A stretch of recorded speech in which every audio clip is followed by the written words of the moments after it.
All right, let's get back into it. We are going to be covering page 4 of the Gretchen Ryan arrest affidavit. That is the Arvada woman being held at Jefferson County Jail on second-degree murder for the alcohol-related death in her 16-year-old daughter. We're going to get back into it. I have read over the full affidavit. You can find that on my page. However, I will be releasing this page behind me here. And let's get into it. If you don't want to listen to me, you are more than welcome to pause it and read it yourself. I did watermark it and everything like that, but feel free to read over and give me your opinions on that. And let's get into it. Like I said, we're going to be covering page 4 out of the 25. And it says, I asked Gretchen where Redacted kept his alcohol. She stated that Redacted keeps it in the kitchen on the counter. Redacted drinks Jack Daniels. Gretchen and Redacted do not share each other's alcohol. Gretchen said she had not heard Redacted mention that any alcohol was missing. Redacted does not drink the way that Gretchen does. And Redacted, and that's the victim's father, he also doesn't give his 16-year-old daughter alcohol to the point where she's going to die either. Redacted has his drinking under control and Gretchen doesn't. And that's what came from Gretchen.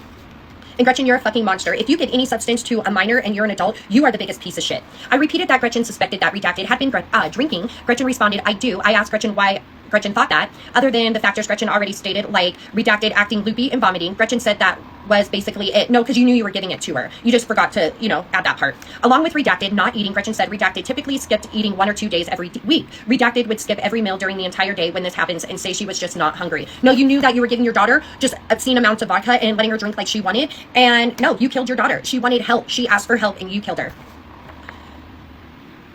Gretchen said she does not know why Gretchen, was so dumb about this. Gretchen thought she was in denial. I asked what Gretchen was denying. She responded that she was denying that Redacted had a problem. No, you knew she had a problem and you weren't denying it. You were hiding it, is what you were doing, Gretchen. You were fucking hiding the fact that you turned your 16-year-old daughter into an alcoholic within a year. She continued, I think Redacted was drinking my alcohol. No, you were buying her own alcohol, a liter a day for her. I asked if Gretchen and Redacted ever talked about this, and Gretchen said, no, not really. Bullshit. The victim asked for your help and said she wanted to stop. She didn't know how. Bullshit, Gretchen. You knew exactly.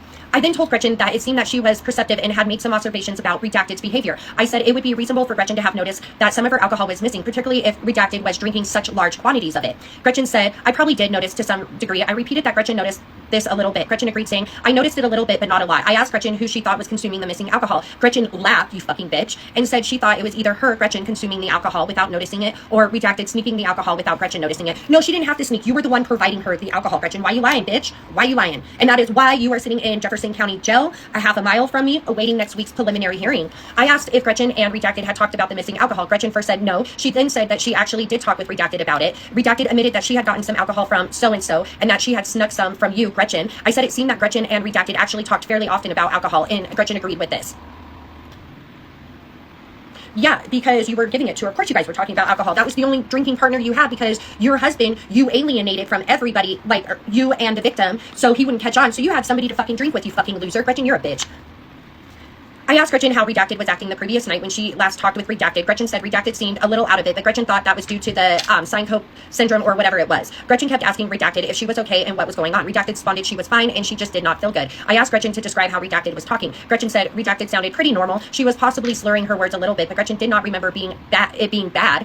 She was just slurring her words more than she usually would. No, you knew she was drunk and this was when she was going to die. So yeah, Gretchen, you knew exactly what the fuck you were doing.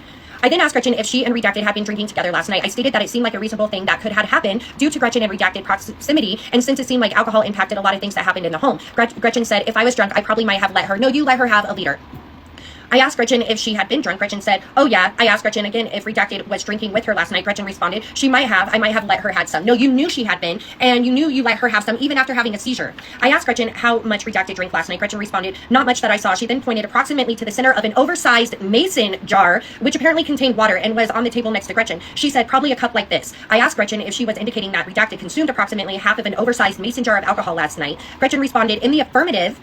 I asked what Redacted mixed with the alcohol. Gretchen said that Redacted did not mix the vodka with anything. I repeated that Redacted was consuming straight vodka. Gretchen responded in the affirmative, so she agreed, and she knew she was giving her 16-year-old daughter an oversized mason jar of vodka. I asked if that was normal for Redacted. Gretchen said, I guess. She said, bitch, you knew because you turned your 16-year-old daughter into an alcoholic. Gretchen, you're a fucking monster, and I hope you spend the rest of your life in prison without the possibility of parole.